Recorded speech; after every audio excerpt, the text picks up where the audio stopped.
it's all good. I would say that for anybody new who hasn't already developed their website or their menu or whatever, and they're literally just starting out, obviously the best thing to do in any case, no matter what you're doing, is research. Welcome to the Charcuterie Launch Lab podcast, where passion meets profit. If you've ever dreamed of turning your love for charcuterie, or food of any kind, into a thriving online business, well then you're in the right place. We're Andrea and Patty, the Grazing Biz Sisters. With over 60 years combined experience as a chef and digital marketer, we have walked in your shoes starting our own online businesses. We'll share all of our tips, advice, struggles, and best strategies to help you launch and grow your own online foodie business with ease. The Charcuterie Launch Lab is a space for all food creators and entrepreneurs just like you.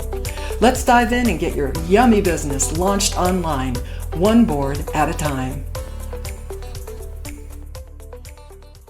Hey, welcome to the Charcuterie, right? Not charcuterie, Charcuterie Launch Lab podcast. We're glad you're back.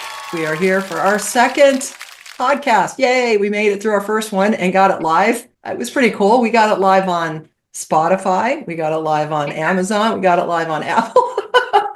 So not too bad for a couple of old ladies. Yeah, no, we don't, we're stumbling through it. It's somehow making it work. Yeah, I think our biggest problem now is trying to work our schedules. But anyway, we're doing all right. So we were chatting about what we want to talk about today. And I think because so much of our focus is really to help our listeners to get their business online, that's kind of what we thought we'd talk about today, how both you and I got started online. And, what did it take for us to do? What platforms did we start on? And then we can talk about what might be good platforms for our charcuterie friends to start their business on. If they haven't already got their business online, they don't have a website, they haven't done any social, they're not doing anything. So, my experience personally is my whole business started online when I got my real estate license because I was working all these leads. That's how you do it, right? Yeah, right. Company was giving me leads. So I had to learn how to use software, which is contact relationship management software, a CRM, to communicate with these leads. And if I didn't log in and try to touch these people every day, because they had a platform, the CRM, it was a proprietary platform they had. If I didn't log in every single day and touch these clients or these contacts, they were leads that were coming in off of places that they were paying for. And if I didn't get in there, they would take our leads away. I mean, that stunk. And so I had to figure out a way to automate all that. So I set up automations within this system. Now, this was in 2001-ish, 2002. I think before everybody really knew what a CRM was. So, but they had their own website. So I was getting leads from them. And I didn't have a website to get those leads. They were just doing it and giving them to us. And then, of course, in exchange, I had to give them 65% of my commissions, which was not fun. But I sure the heck learned how to work those leads. So that's basically where I got started online. When was the first time you got online? What did you do? First time ever? What did you put out there? Let's not count social because we're all on social, but. Okay.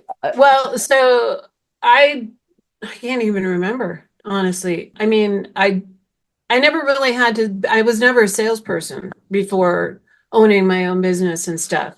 So I never had to really worry about it. I worked for, high-end resorts and ski resorts and golf clubs and all of that jazz. So everything was sort of funneled down from whoever. I don't even know who it was, honestly. So everything would funnel down into my email, and then I would follow up from there. But I don't.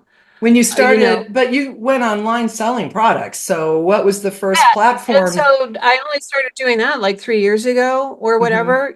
I was doing, before that, working for you a little bit, doing the CRM thing, which I had to look up CRM, however long that was when the, 2020. What does it mean? Right. Yeah, I had to look it up. I had no idea. I'd never heard of it. I mean, I guess I did hear of it, but I didn't know there was like an acronym for it, So yeah. Anyways, that's kind of where it all started. And then since then, I've been using various different platforms to try and make everything work. And so your platform, your main platform what I would call the most proficient that's your job, not Right, mine. right, I mean, right, I'm still trying to learn it and still trying to follow through. I don't think it ever stops, right, especially as a creative person, what, would be called a creative. So right. I don't have that background, which Right. is No, right, exactly. So what my question is what was the first platform that you went to when to sell things? Like where were you? I think you were on Etsy, weren't you? Before you the even very set up your first one. Shopify store. Yeah, I set up Etsy and then I didn't use it for 2 years. Yeah. And And then, what were you selling on Etsy at that time?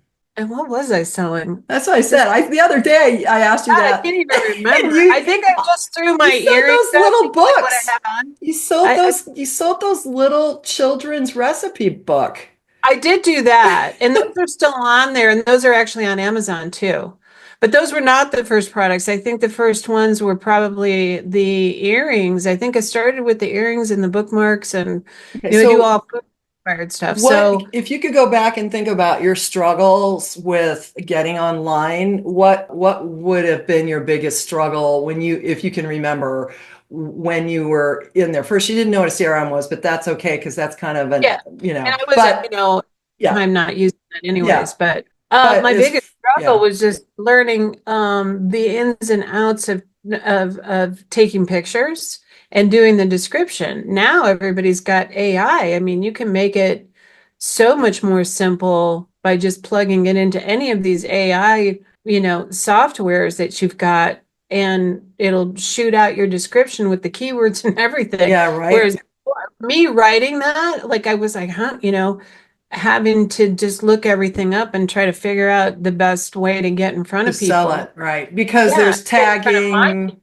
So the reason that's a concern is because people are going to be running searches for what it is you're selling. So you want to make sure, right, that you're putting in keywords, basically words that people would search for, right? So if they were looking for, I don't know, earrings with food or shrimp earrings, for instance. We laugh Yeah. about that. You're going to hear about the shrimp earrings quite often. We ought to pull a pair out and put up. You need to give me a pair. I'll start wearing them. I actually sold some a couple of days ago, She's but got earrings she sells that have shrimp on them. But so but your struggles partly is like what platform. I think that first thing is okay, I want to sell something. And you go out and you start running a search online to see, what kind of what kind of software is out there that you can actually, put your stuff on. That's going to make Mhm, sense. And then there's that, oh, now how are people going to find me? So that's mhm. why I think Etsy is kind of interesting. And, because it's kind of got its own search engine built into it. It Similar to does. like Amazon, I guess, right? So, Oh, yeah, it does. However, I'm not going to say it's oversaturated, but you have to niche down to the nitty gritty right, to get in front of the people that you need to get in front of. right. And it's crazy because there's a million people. And unfortunately, there's a lot of resellers on there. So Yeah. a lot of Even the though people it's are not not supposed to actually be. crafting their stuff. They're just buying it from Temu and throwing Is it there out there. food on Etsy? There is, and I have sold soups on there. Now, when you check with the FDA, and here in Arizona, the laws are you're not supposed to sell outside of Arizona because your license is within Arizona. Yeah. So you're not, unless you're doing a commercial kitchen, you're not supposed to sell to the masses outside of it. Now, I Hmm. sell a lot of stuff on Etsy and Shopify and the websites that I've got going. And Locally.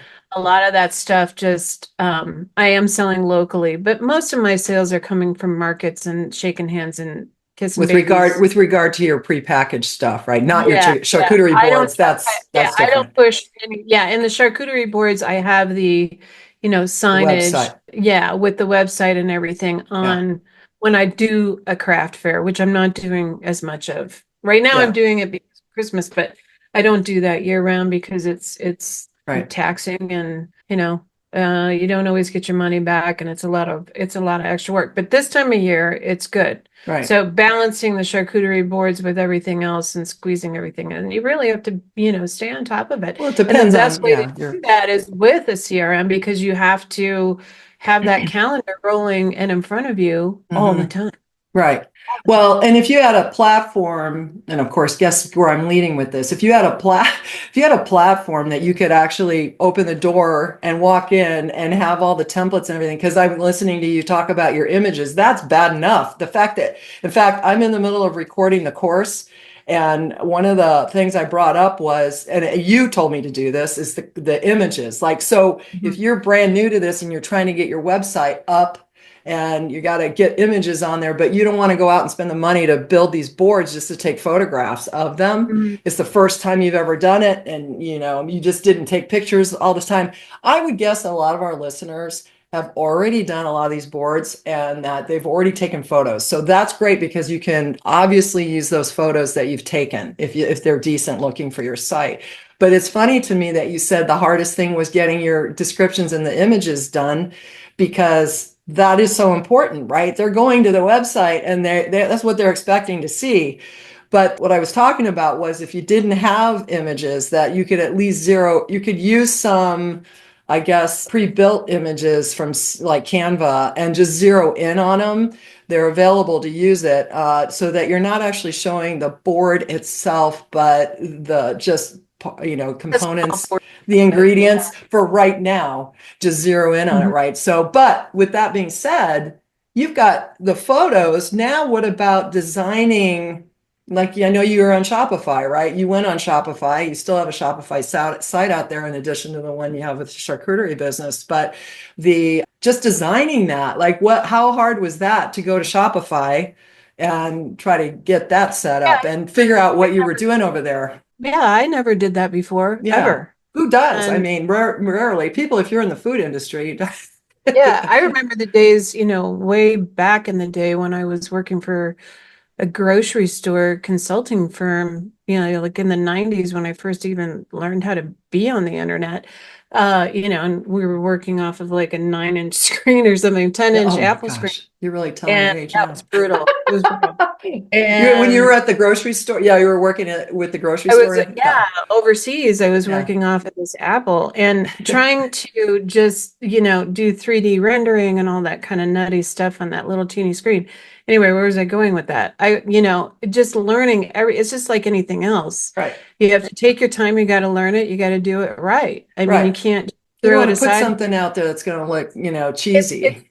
it's not, it does, I know exactly. You don't want Well, to like, maybe in our case, we I go want it to back be and look cheesy. at Yeah, I go back and look at the photos that I took like 2, 3 years ago, and I go, oh, and now Etsy literally will tell you Shopify doesn't do it, but Etsy does it because your photos suck, Oh, basically. yeah, They don't say it like that, but they say it like right. prove on You your want to do photo something better. quality or something. Yeah, right. So, And I look at those photos, those are products that I might not sell. Like I pulled a lot of the earrings off because I was making so many different kinds of earrings. There was no way to narrow down which ones to put online and which ones not. So therefore, a lot of the earrings just get sold in person at markets when I do them. And because that was just too much, I could have thousands of earrings. And granted, there are people on there that do that. They sit there and they take their pictures, and I don't know how they do it, but they do it and do the, description and everything. But I don't, as a single person running my own business, I simply don't have couldn't time do for that. that. Well, if we Right. were to focus on the taking images of the charcuterie boards themselves, because I see a ton of pictures in Pinterest, obviously, and Mhm. in all the Facebook groups, people post their images. I don't think they're taking pictures with the idea, I'm going to put these online. So they're just showing them off to others in the group or wherever they're at. Right. But Right. if you were to take pictures of your boards, like, would you suggest they take over the top of them or at an angle or just take a variety? I I would mean, do a variety, always a variety. I variety. would never do just one from the top, from the side, zoom in. You can always zoom in later and crop the crap out of it, Yeah, so right, right. That's just true. get the better. Sometimes let's say I do a particularly good, I don't know, garnish of some sort. Yeah, I will zoom in on that, yeah. but just to make sure. And then the background would be kind of blurred looking. So Mhm. it just depends. You really do have to, with phones, we're all so lucky with this whole smartphone thing because it does everything. If Mhm. you want, do little classes or go on YouTube and look up, you know, photography with phones. Oh, And that's a if good you're idea. if Food you're struggling photography? with yeah, well, you could do food. So there are food photographers who will put free stuff on there, and then of course they want you to subscribe, and then they want you to buy all these things. But there are just really, really simple, in my case, iPhone photography people out there that are just throwing stuff out there, and it's really interesting. And I get a lot of my ideas and tips from those. Right. Um, that to me is, just, again, another aspect of any kind of business is learning how to do something.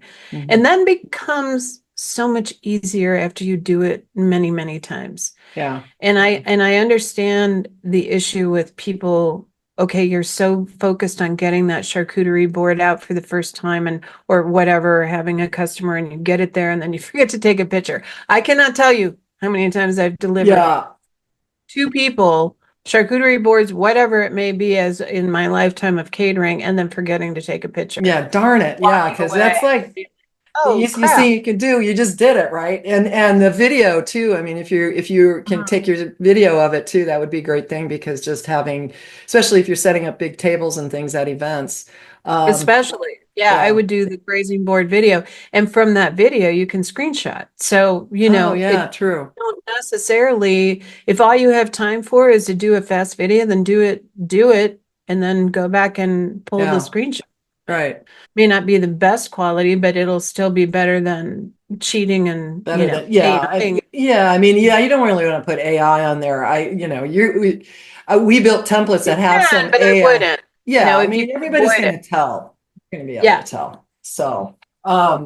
So now we've got the images. We kind of went off into that, but I thought it was actually a good conversation because I think when like as I'm recording this course information right now, and I realize that, if you're trying to really sell your business, you've got to have some photos on there. But if you didn't take any yet because this is brand new to you, then how do we get around it? So there's that. So you got to make sure you've got either video or images of some You sort. can, And so I right. like the idea of if you had to go to Canva, go to the Shutterfly, there's other places out there to get Lots of free stock photos. stock photos and then zero in on it and don't panic. You don't really need to say it's your. I mean, if somebody asks, oh, what's it look like, then you're going to have to deal with it, right? And but it's your first board, so when you're starting to do your first boards, just start taking those photos of them. And what about if they're going to, like, let's say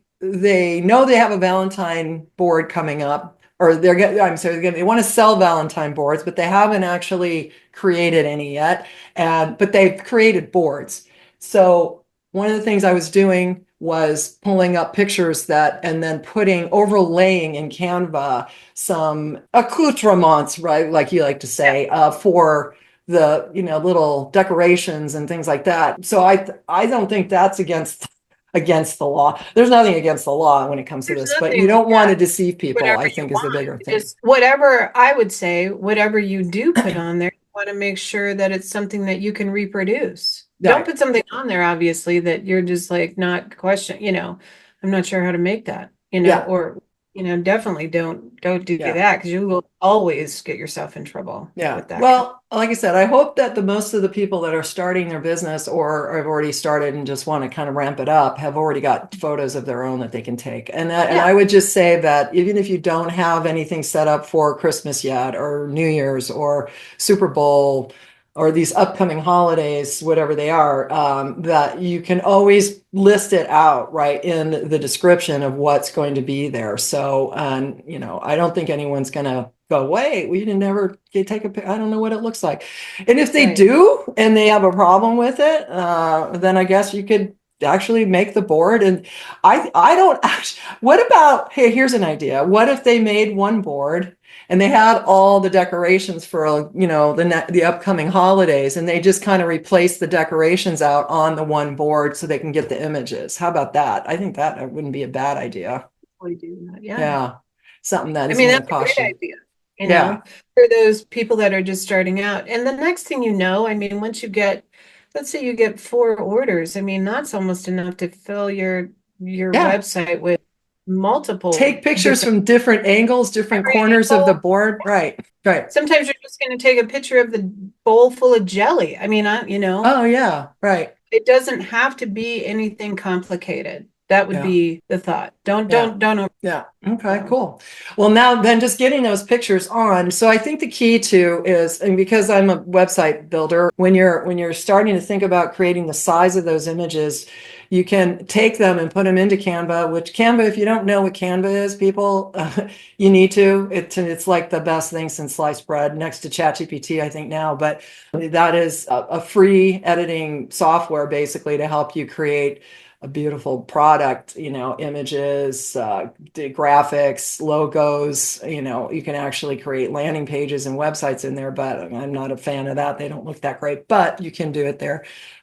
So I would suggest that you just pull any of these images, you can upload them right into Canva in a free account, and then create whatever sizes you need. So depending on the software that you're using, they're going to give you size requirements for different pieces that you would add to your website. So we'll talk more about websites. In fact, we'll probably do that in our next, I think we've got that scheduled for our next podcast, but how to really get the templates done. See, because like I said, if you could just walk in and plug this stuff in and we could tell you exactly what size that photo should be and what needs to go here and here and here, wouldn't that be awesome? Well, guess what? That's what we're doing. So we have that. So let's wrap this one up with some last tips on just starting, because I think we've got I worry about this photograph thing and the description, because like you said, this is probably the first thing, because you have to start creating your menus. And in order to get those menus online, you got to know what you're going to put on that, right? So we need to talk about, well, let's just wrap this up a little bit by saying, what is the fastest way for us to create a menu? And, how do you think we should go about doing that so that we can at least get that part done, so that we could create maybe a sample board off of that? So Are you asking me? yeah, I'm just, because So I could come up with it, but I don't think they want to hear about that from me. No. That's know. why I was like, not sure. No. Okay, but no, it's all good. I would say that for anybody new who hasn't already developed their website or their menu or whatever, and they're literally just starting out, obviously the best thing to do in any case, no matter what you're doing, is research. You're going to research your competitors. You're going to read, not even your competitors, because you don't have to look at people that are next door neighbors or in the same town. You can look at people across the nation. Like I've been following personally, when I first started looking at the charcuterie thing, not that I don't know what to do, I do, but I want to know what other people are doing. Exactly.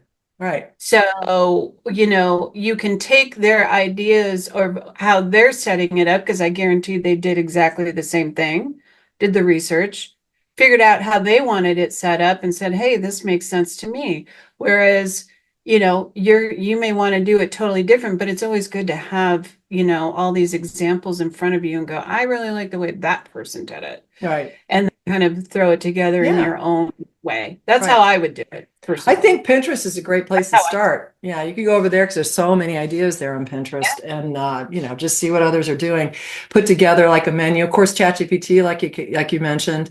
I will say, for those of you who are listening, that we have two resources for you if you're at all interested. And we'll put them in the show notes.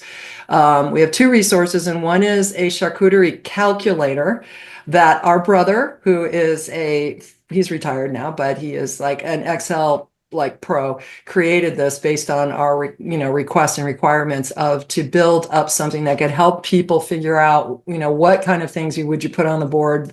Not so much that, but also like if you already knew what you wanted, what it was going to cost you to build this thing, and then what you could charge for it based on whatever amount you want to, 40%, 60% over cost or whatever, when you add in all the costs. So the thing will load up all the info about the costs, and then you can put in how much you want to charge over that, and it will calculate all of that for you. So we're going to put the link in there in the show notes for you, but you also could get access to our brand new ChatGPT prompt that we have available now that will help you actually create the menu, the board, and what should go on it. And all you're doing is going in the prompt and saying, the holiday or the event is this, and there are going to be 100 people, however many people. So when you do that, it will create a full table of everything that is you might want to consider to put on your board, as far as the types of ingredients. You can even tell it the types of ingredients you'd like. So if it's Super Bowl and you want to focus on hot dogs or hamburgers or something, you can tell it that, and it will create a whole board, and then it will create a whole menu for you, how much you could charge, all that fun stuff. And then it will also create you a sample image of what you might consider, how it might look after you're done.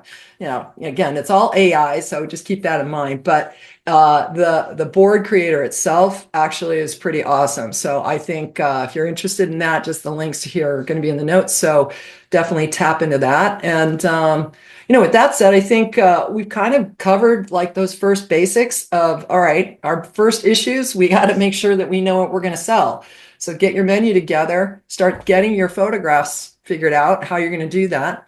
And I don't recommend you go out and spend a crap ton of money, right? That doesn't make sense. You don't need to, right?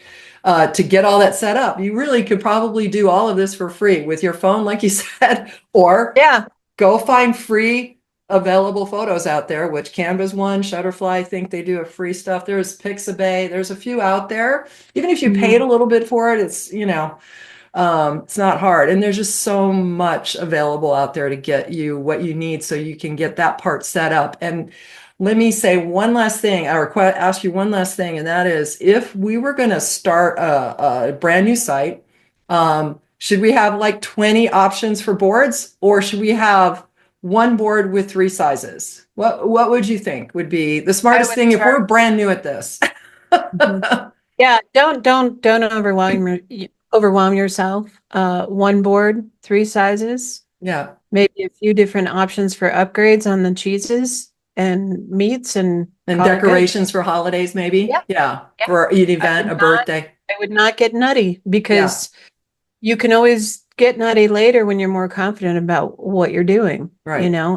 And confidence comes with practice, as we all should know. And, so no, don't get crazy with it, because granted, you want to give them enough to offer, but you got to feel good about what you're offering. And we're going to get into this somewhere down the road about, the different options of cheeses and meats and things like that. But just, keep it simple. Yeah, exactly. Also, if you haven't tapped into our free group on Facebook, it's called Start Your Charcuterie Business. So if you go there, please join our group. It's a new group we started, and we're really excited. We're really excited to have starting this business. And just in case, for those of you who don't know, we are trying to help you get your business and your passion online, and that's what we're here to do. So, and we're going to help you do it. And if you really buckle down when the course is live, because it's coming soon, you're going to be able to get this up and running probably within a week or 2. It depends on how far you are in the process. But I would say one of the first steps, the next step you're going to want to make sure you start doing is looking into your local laws and regulations on food servicing. If you're going to try to do it from home, or to get a commercial kitchen that you can rent or whatever, but we'll get into all of that as well. We're just trying to get you with the steps to get started, and not freak you out. We're just trying to help you make it easier for you by, giving you the steps you need without going out there trying to turn into a boardery company, the boardery company. It's like a lot. So you're not going to be shipping this yet. Unless you want to, I guess. I don't know. But we can tell you how to do that. But, our goal is to keep it simple and get you all started within a reasonable time frame. Yeah. Yeah. Especially if you're already making them already, it shouldn't be that hard. So, all right, friends. Well, thanks, Andrea. I like it. Thank you. We just wrapped up our second podcast, so that's awesome. Let's plan for our next one, and we will see you here next time. Please share this podcast with anybody you know. We'd love to have them come in here because they might want to pick up and start selling cheese and meat. Okay, bye everybody. Bye.